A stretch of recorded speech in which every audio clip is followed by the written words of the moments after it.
એક વખત એક વડીલ દાદાને પૂછવામાં આવ્યું કે તમારા ઘરે તો સુખ સમૃદ્ધિનો વાસ છે, આવું બધું કેવી રીતે?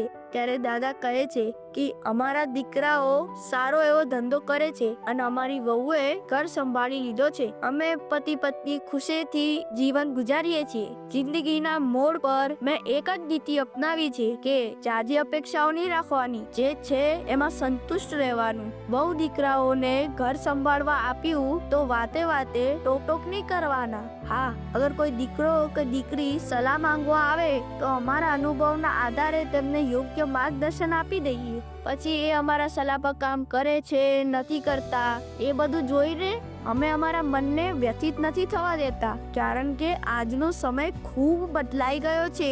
અમે અમારા જીવનમાં જે નિર્ણય લીધા એ કદાચ આજના સમયમાં ન પણ ચાલે. એટલે જો આજ દિન સુધી અમારા ઘરમાં કોઈ સમસ્યા નથી આવી, બધું બરાબર અને ખુશી ખુશી ચાલે છે. મિત્રો, દાદાની આ વાત વિશે તમારું શું કહેવું છે? કમેન્ટ કરજો અને વિડીયો ગમે હોય તો લાઈક કરજો અને શેર પણ.